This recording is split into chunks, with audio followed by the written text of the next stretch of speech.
Hello everyone, welcome to another HAES Nominee book reading. Today we're reading the introduction to Things No One Will Tell Fat Girls. It's a book by Jess Baker, who also wrote Land Whale. I think this was her first book. And the introduction is a little lengthier than I would like, but it's not too bad. So we're going to just go ahead and read through it together and see where things go. I was really hoping that by the end of this writing process, my editor would have suggested some really clever way to open this book, since I'm at a complete loss as to how to do this myself. But alas, no cigar, so you're stuck with me, and this is what I came up with. Hi there, I'm Jess Baker, and if you've heard of me, I'm really glad you're here, and if you haven't heard of me, that's cool too. Given that you just picked up this book with the words fat and unapologetic, two of my favorites, there's a good chance that this could be the start of a beautiful new friendship. Yep, that's all I got. So this is kind of reminds me of her opening with the other book. She's very self-deprecating, and I mean, I can be pretty self-deprecating. I have fairly low self-esteem, though. So what does that say about you? It does read low self-esteem, for sure. After that informationless opening, you might be wondering if this book is for you, and I want to save you time. So let me break it down for you. If you are a person who has spent your entire life feeling horrible about your body and you think that self-hatred kind of sucks, this book is for you. If you're interested in this totally bizarre concept called body love that you keep hearing about on Upworthy and BuzzFeed, and you want to know what it's all about, this book is for you. If you're intimidated by academic texts but still want to have a conversation about body acceptance, this book is for you. If you feel the need to hold something that says you're a valuable person just as you are right now, and reading websites just doesn't cut it, this book is for you. If you need a refresher course on why loving your body is not only possible but critical, this book is for you. If you're a fat chick who might be scared of that word, and you're convinced that your body is bad and holding you back from living an amazing life, this book is for you.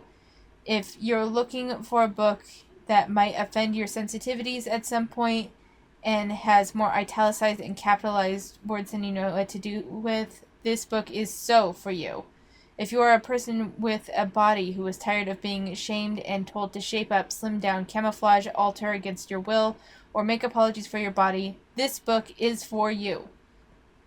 If you're still here, welcome. I've got lots of important shit to share with you, but first, a few things about me, because we've established that we're about to become friends after all. Things you can find if you Google me. I write a blog called The Militant Baker, and it's about body image, feminism, fashion, and mental health. I wore badass saddle shoes when I was 6. I did a really famous photo campaign and challenged Abercrombie and Fitch's CEO to do a shirtless photo shoot with a fat chick. Yep, I did that. He never responded, but he expressed that he was sorry. He said rude things about fat girls, and to now make up for it, the company will take your money if you want them to. See chapter 10 for more dirty details. I'm actually kind of interested in that whole situation. And like, if we do this one, when we read chapter 10, I'll also look for like any independent information that we can see, because this would have been like a radical thing within the fat sphere, I think, at the time, and there might be like other people weighing in on it, so that would be cool. I have 3 cats and I love them more than almost anything. I swear a lot. I founded a conference once for body love discussions to happen IRL. I'm fat. Things that actually matter here and now. I'm fat. No, really, that's the most important thing. Yes, I'm also intelligent, snarky, kind, radical, compassionate, self-starting, outgoing, funny, opinionated, cheerful, loud, and a million other things. But here and now, I want to talk about the thing that strangers see first, the thing that I'm judged on the most, the reason I'm here writing this book right now. I'm pretty damn fat. I know what you're thinking, but Jess, don't call yourself fat. You're just chubby, fluffy, curvy, chunky, plus size, insert additional euphemisms here. Nah, girl, I'm fat. Here's why I use the F word all the time. The word fat is not inherently bad. It's an adjective. It's a benign descriptor of size. As Marianne Kirby explains, fat means adipose tissue. Fat means having a lot of adipose tissue. There are no other words that mean precisely those things in precisely those ways. Saying I'm fat is and should be the same as saying my shoes are black, the clouds are fluffy, and Bob Saget is tall. It's not good, it's not bad, it just is. The only negativity that this word carries is that which has been socially constructed around it. Our aversion is completely learned. It's our association that is disparaging, and this is what we must change. I disagree that our aversion to fatness is completely learned. If you watch My 600-Pound Life and you see how fat those people are to the point where they can't move, that they are getting infections in their fat folds, that's a reason to have an aversion to fatness. That's a reason right there. And it's to say that it is completely learned is to treat as though people don't have eyes and they can't see infections in people, and it as a natural evolutionary quality to the human being is that we avoid things that could potentially affect us negatively health-wise, infections being one of them. There's also some other arguments, but let's move on. It's our association that is disparaging, and this is what we must change. We don't need to stop using the word fat. We need to stop the hatred that our world connects to the word fat. So I use it. Often you will read it over 370 times in this book, because I have decided that it's my word now. And the more I use it positively, the more stigma I smash. Not necessarily. That was something that we kind of learned with Marissa, is that she tries to reclaim certain things, but it seems it doesn't actually do a whole lot of reclaiming. What it does is that you internalize it more, and it can become self-destructive. Now, I don't ever walk up to strangers and say, "Hey, fatty," because we haven't found a good way to normalize it in the mainstream. There is a really good chance that the word is still offensive to them, but me calling myself fat ain't no thing. I even find the word empowering. Someone tries to insult me by calling me fat, I just say, "Yep, and I have a fat body and I think it's quite lovely." But because our society still thinks that fat bodies are especially vile, I am automatically put into several kinds of boxes. Boxes with darling labels like cultural deviant, a freak of physical nature, or embarrassment to society. When strangers or extended family members moan and groan about the horrific obesity crisis in America, yeah, they are talking about me. And that's one of the issues with the fat acceptance movement, is that they take, one, I've never heard of fat people being culturally deviant. That's not a term that I've heard referred to them as. But, if I'm bemoaning that I gained 5 pounds, that's not an attack on you. I'm allowed to want things for my own body. That doesn't mean that it is a slight against you. There's this over self-centered nature to their arguments that I have a real problem with. I'm also your worst nightmare. I'm the reason you diet. I'm the reason you go to the gym. I'm your thinspiration, because God knows you do not want to end up like me. Again, centering herself. I don't care what you look like. You are not the reason I go on a diet. You are not the reason I go to the gym. You are not my thinspiration. Alright? I do it for myself. I want to be physically fit. I do have certain people whose bodies I'm like, damn, I want that body. I want that to be my body. And so I would work towards that. I also have things like I want to be able to run for good ways. I have that. There are clothes that I'm like, I want to be smaller. between a large and an extra large now. I would like to be more of a medium, so that way I can fit into more clothes and have more options, especially with clothes from foreign countries, because they run smaller. Like, you are not the reason for anything that I do in terms of losing weight. If you're fat too, you probably know what I'm talking about. A few years ago, I decided I would no longer accept these negative labels. After a breakup for which my body was blamed, I found myself in a critical impasse, a metaphorical fork in the road. I knew that I needed to carefully choose right then and there which path I was going to take, continue to hate my body or learn to love my body. It really was that black and white. I wasn't, and still am not, going to lose 110 pounds overnight and suddenly be okay. So I made the best decision of my life. I decided to love my body, and then I decided to write about it online. These decisions instigated a transformation for me, and as a result, for the millions of people that have read the ridiculous shit I post. Since then, I've become completely enveloped in the world of body activism, and as it turns out, the world is one I very much need. The Militant Baker was not my first attempt at blogging. A year before that, I was posting weekly under a page titled The Kitchen, a small vintage-inspired lifestyle blog. Nothing special, nothing new, one in a sea of similar concepts. The trite blog may have been insignificant in terms of its content, but it led me to a world of blogging and eventually to a discovery that changed everything. Long before making the radical decision to love my body, I often spent nights tirelessly blogging, hopping, following one sidebar recommendation to another, enjoying the polished images and content that reminded me of magazines, only way cooler. I will never forget the night I stumbled across The Nearsighted Owl, written by Rachel. The blog baffled me. It had all the components I loved: recipes, owls, polka dots, and purple beehives, but with one difference. Rachel was fat.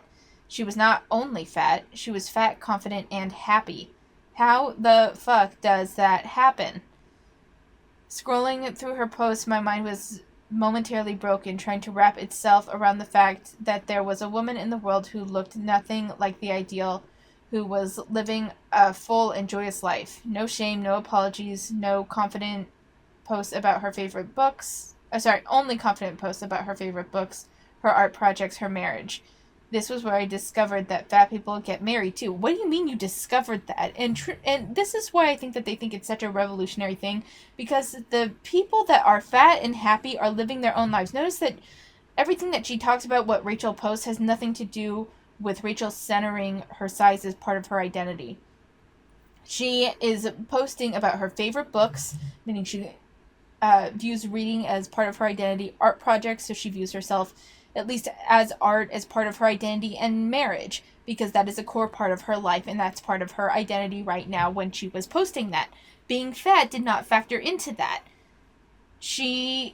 And her heroes. So she talks about her personal heroes, and chances are it's not simply fat people. It's not that she's fat and is living radically as a happy fat person. It's that she doesn't center fatness. I continued to visit the page out of genuine curiosity, and soon I was hit with the most revolutionary thought. Maybe I don't have to loathe myself for the rest of my life. You never did. That's something you had to work through yourself. Maybe I don't have to loathe myself for the rest of my life. Maybe I can just sort of like myself. Could it be true? Well, if Rachel can do it, perhaps, yeah, maybe I can too. It's astounding to me that I hadn't realized this before, but fuck. I'm glad that I did at age 26. Better late than never, right? After discovering Rachel, I dove headfirst into the body positivity community, and this is where I don't understand it. Like, because from the sound of it, Rachel didn't post about body positivity or loving herself as a fat person. Rachel was fat and was fine posting pictures of her fat self, and was mostly talking about books she loved, her heroes, art projects, and her marriage. Rachel didn't center her fatness. Rachel didn't focus on her fat as a part of her identity. She developed a life that made her happy, that didn't focus on her weight. So, I sought out photos of all kinds of women. I followed progressive Tumblr accounts, and I read every fat acceptance book I could get my chubby hands on. I read all the body love blogs I could, researched the history of body image, and started to talk about all of this with people around me. Notice that you're not talking about how happy you were to do these things. You know why Rachel is happy and you're not? Because Rachel's focusing on her own fucking life. Rachel isn't focused on this perception of oppression she has. Rachel has a husband that she loves very much, clearly. She is reading good books and doing art and minding her own damn business and enjoying her goddamn life. As I learned more about body love, I started to notice something interesting. The way I perceived the world shifted considerably. I quickly became less judgmental, not only of others, but also of myself. I was reformatting my reality. I was rewiring my belief in beauty. I was teaching myself the truth. So here's the thing. I don't think you became less judgmental. I think you became less judgmental towards fat people and just shifted that towards thin people. Because I get the feeling we're going to see a lot more of that upcoming in this book. I also started to realize perfection isn't always what it seems in other areas of life either. In a pivotal article I read in Bitch magazine called Better Homes and Bloggers, Holly Hilgenberg calls out lifestyle blogs and how they tend to gloss over domestic life, often portraying a perfected world that's very different from reality. That's part of lifestyle blogging. That's part of the internet. That's part of Instagram. Like, no one is it's everyone's highlight reel. That's not oppression. That's just the nature of the internet. Few people want to air out, unless they're doing it specifically to get attention. Few people want to air out the low points of their life. Seeing depictions of this unrealistic world in a medium like blogging that we tend to consider more realistic than other media. Fucking where? Fucking where? Who thinks that blogging is more realistic than other forms of media? I mean, really, it's just social media. It's just social media. This book was written in 2015. I was not taking blogs that seriously in 2015. It's fucking social media. Hilgenberg notes is damaging to readers who see these perfect families, home, and art projects and think, Jesus H. Christ, why isn't my life like that?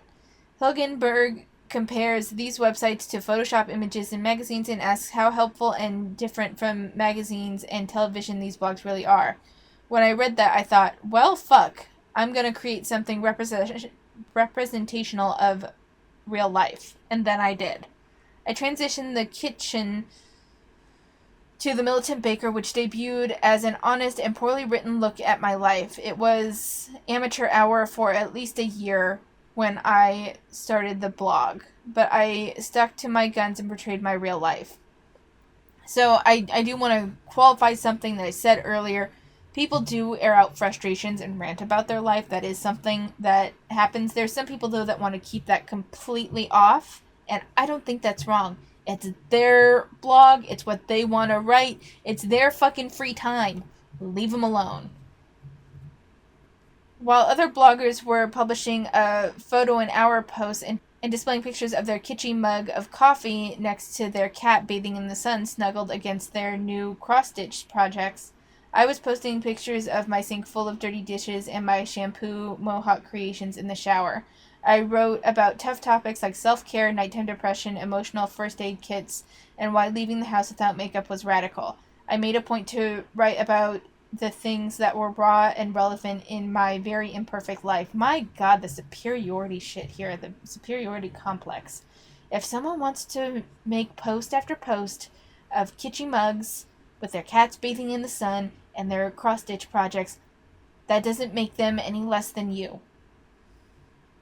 To be clear, there's nothing wrong with writing about Samsonite luggage and vinyl records, but the obvious contrast between my blog posts and others made me feel like I was saying what needed to be said while also getting away with something, and I loved it. The ability to be down and dirty honest in the digital world of sparkling houses and perfect friendsgivings was intoxicating. I loved the thrill of reckless transparency, Fortunately, that thrill has never faded. Let's face it, you got a feeling of superiority from what you were doing, and you're writing off that, which is fine. But let's acknowledge that you feel superior.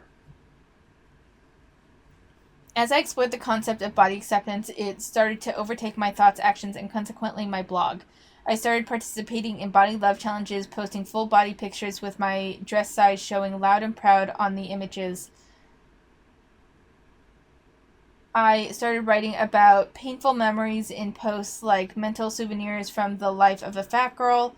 I started to reclaim the word fat, using it with carefree abandon and reveling in the fact that I was getting away with loving myself just as I was. My journey toward loving all of me, appearance included, started to take over, and I was thrilled to have such liberating content to share.